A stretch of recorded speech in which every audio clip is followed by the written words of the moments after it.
What's up guys? Para dyan sa mga nagsasabi na hindi ginawa ng Gilas yung best nila pa kontra Brazil. Ito po yung kasagutan dyan mga lods, no? Ginawa po talaga lahat ng best nila mga lods. Sa totoo lang. Nakikita ko rin talaga mga lods, no? Yun nga dahil nga wala si Kai Soto. Kasi ang resulta ngayon mga lods sa final, Brazil versus Labia. Tinambakan po ang Labia mga lods. Tinambakan ng Brazil ng halos kalahati. 96-60 plus yata, hindi ko matandaan yung score. So, magaling talaga din ang coach ng mga lods, coach ng Brazil. At ang mga players nila mga lods sa apat yata ang NBA nun. So, yun nga, talagang hirap talaga kahit si Justin Brown yung mga lods, no, nakita ko sa interview niya. Halos maluha siya na talagang mahigpit ang depensa ang ginawa sa kanya. Dahil nga ayon sa coach ng Brazil na na-scout na nila yung triangle ang laro ng Gilas Pilipinas. Yung triangle defense ay makalumang estilo na raw yan, at yun nga, at nakuha nila na ang opensa ng Gilas ay nagmumula kay Justin Brownlee at sa kay Dwight Ramos. Kaya ayun, napukusan nila yung depensa ng mga lods. Kaya hindi na makapasa si Justin Brownlee ng maayos. At saka si Dwight Ramos. Kaya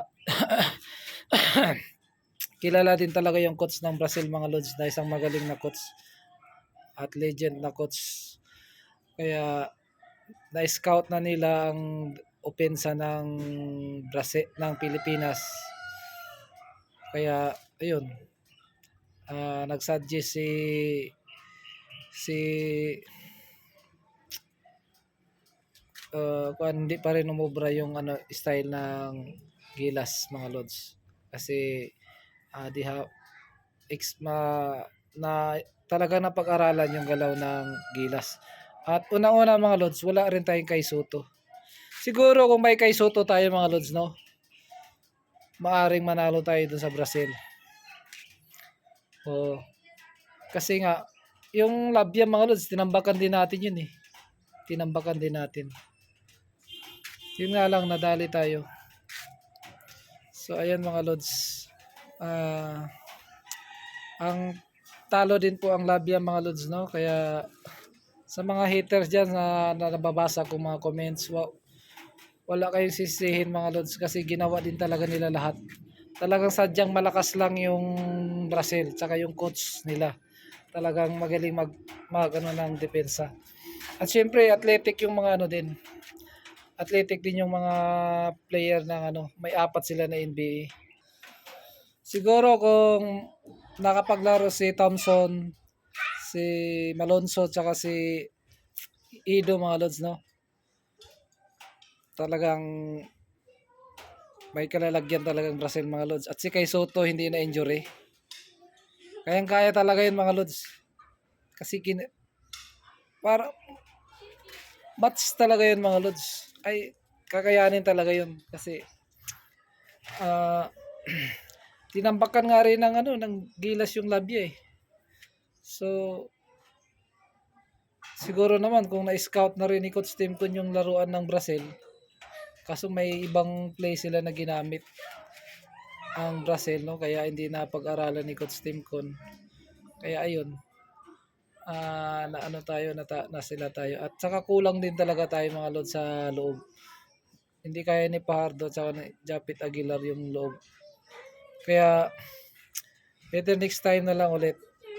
Hindi naman importante. At least nakilala na rin tayo sa, may respeto na rin ang ibang bansa sa atin mga lods sa larangan ng basketball. Umangat na rin ang rank natin dahil kay Coach Timcon. Umangat ang ranking natin sa FIBA World Cup. Naging number 10 na tayo ngayon mga lods. So ayan, congratulations pa rin sa Gilas, no, dahil sa nakagawa rin sila ng history dahil kay Justin Bowney.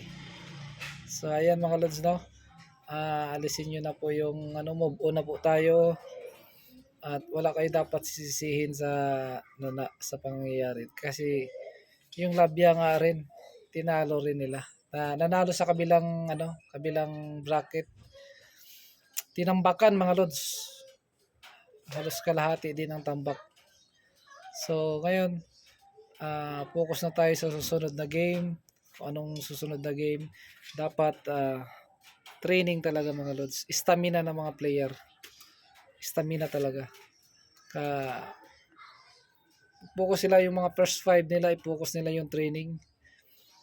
Jogging para kahit pang matagalan fourth quarter na para pa rin sila nag-uumpisa compare sa mga sa pag mabilis pa rin sila kahit ilang round so kaya natin silang talunin.